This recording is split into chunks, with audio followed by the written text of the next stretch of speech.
ഗൗതം ബുദ്ധനെക്കുറിച്ച് ചിന്തിക്കൂ.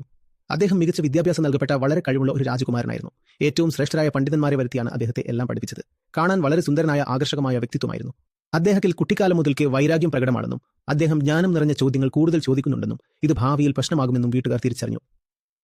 അദ്ദേഹത്തെ തളച്ചിടാൻ വേണ്ടി രാജ്യത്തെ ഏറ്റവും സുന്ദരികളായ പെൺകുട്ടികളെ അച്ഛൻ അവിടെ എത്തിച്ചു. ഇവൻ എങ്ങനെ രക്ഷപ്പെടും? ഏറ്റവും മികച്ച പെൺകുട്ടികളെ കൊണ്ടുവന്ന് ഇവന് ചുറ്റും നിർത്തൂ. അപ്പോൾ ഇവൻ ഇതിൽ തന്നെ കുടുങ്ങിക്കിടക്കും എന്ന് അദ്ദേഹം കരുതി. 30 വർഷത്തോളം അദ്ദേഹം അലഞ്ഞുതിരിഞ്ഞു.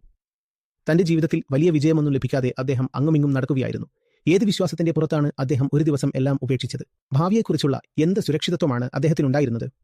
എന്ത് കരിയർ പാത്താണ് അന്നുണ്ടായിരുന്നത്? 10-12 വർഷം അദ്ദേഹം വെറുതെ അലഞ്ഞു നടന്നു. ഒരു ഗുരുവിൽ നിന്ന് മറ്റൊരു ഗുരുവിലേക്ക് പോയിക്കൊണ്ടിരുന്നു. നിങ്ങൾ പറഞ്ഞു തരൂ എന്ന് അദ്ദേഹം അവരോട് ചോദിച്ചു. എന്നാൽ ഗുരുകുലങ്ങൾ പറഞ്ഞു, സഹോദര, ഞങ്ങൾക്കറിയാവുന്നത് ഞങ്ങൾ പറഞ്ഞു തന്നു, ഇനി നീ തന്നെ മുന്നോട്ട് പോകുക. ഒടുവിൽ അദ്ദേഹത്തിന് സത്യം മനസ്സിലായപ്പോൾ അത് കേൾക്കാൻ അവിടെ ആരും ഉണ്ടായിരുന്നില്ല. ഞാനിത് ആരോടും പറയില്ല, ലോകത്തിന്റെ വാക്കുകൾ മനസ്സിലാക്കാൻ ആരുമില്ല എന്ന് അദ്ദേഹം കരുതി. പിന്നീട് ഏതോ രീതിയിൽ അദ്ദേഹം നിർബന്ധിക്കപ്പെട്ടു, എന്തെങ്കിലും പറയൂവെന്ന്. അദ്ദേഹം സംസാരിച്ചപ്പോൾ പോലും അത് കേൾക്കാൻ ഒരുപിടി ആളുകൾ മാത്രമേ ഉണ്ടായിരുന്നുള്ളൂ. അദ്ദേഹം മരിച്ച് 100-200 വർഷങ്ങൾക്ക് ശേഷമാണ് ബുദ്ധമതം പ്രചരിക്കാൻ തുടങ്ങിയത്. നിങ്ങൾ ഗ്യാരണ്ടി ചോദിക്കരുത്. ഹൃദയം വിറയ്ക്കുന്നുണ്ടെങ്കിൽ അത് വിറയ്ക്കട്ടെ.